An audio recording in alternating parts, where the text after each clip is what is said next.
A lot of you have asked me the same question after my last video. How did you get the DJI Action 6 to look so close to the FX2? So instead of replying every comment individually, I thought, let me just create a video about it. And honestly, it's much simpler than you might think. There are basically three things that I focused on, which is the settings, the accessories, and the color grading. So without much of yapping, let me show you exactly what I did. That was gross. I'm sorry.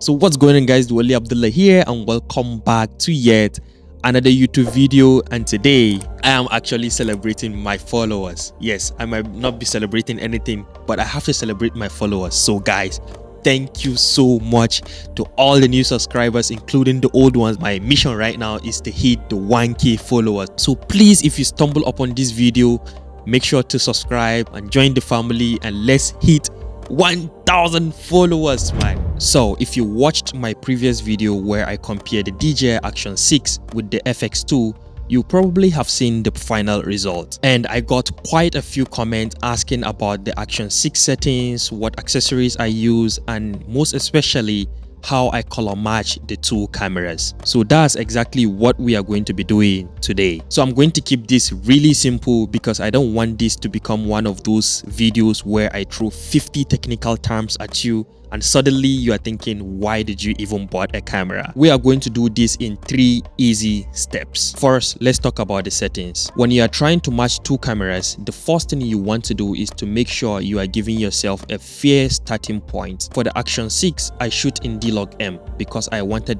as much flexibility as possible when I'm into DaVinci Resolve. I also made sure that both cameras are shooting at the same frame rate and shutter speed. One thing I really recommend is setting up your white balance. You have to avoid auto white balance at all costs because you want both cameras to start at the same point. So before you even think about color grading, you have to make sure you get your exposure right, your white balance, your frame rate, and shutter speed under control. All of that is just the step 1. If you know you are missing all of these, then you just have to know that the end result is going to be a trash. So make sure you are hitting every single thing I tell you right before you proceed.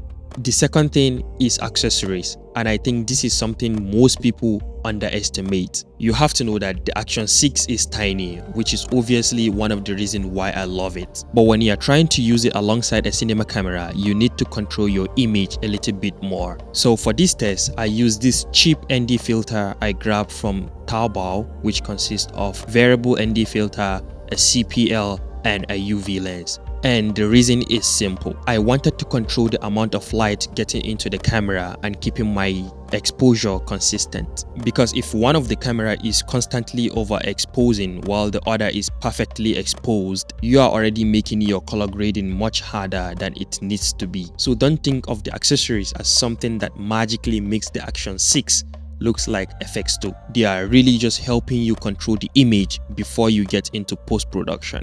And I'm hoping the second part is clear.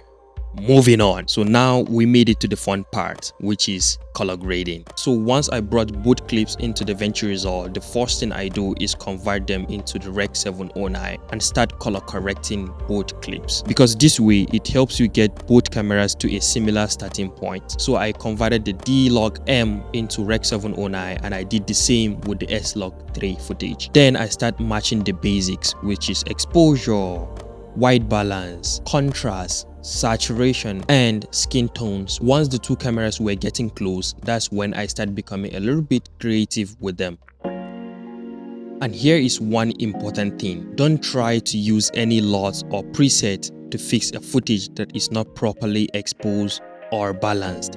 I think I've made a really bad choice of choosing this day to go out and shoot. We have been experiencing a typhoon for the past 2 days now, and today was the day that I found out to be kind of okay among all the weekdays. I'm a very stubborn human being. Despite the rain, I still could be able to make it out and make this video regardless, man. Understanding exposure, light, white balance, and color will help you regardless of what camera you pick tomorrow. And that's why I wanted to make this follow-up video. Because if you have an Action 6, I don't want you to think that you need an FX2 to create good videos. So those are the 3 things I did. 1 is get your exposure right. 2, control your image with the right accessories, and 3, match your footage before applying any creative grade. If you also want, I can make a full video breaking down my DaVinci Resolve node by node color grading process. So let me know in the comment section if that is something you would want to see. If you came here from the previous Action 6 versus FX2 video, thank you so much for all the comments. I really do appreciate your support, and I'll see you in the next one. Peace. Bruh, what am I even doing? If you come across this video, make sure to subscribe. We are only 300 away from 1,000 subscribers. Let's get it!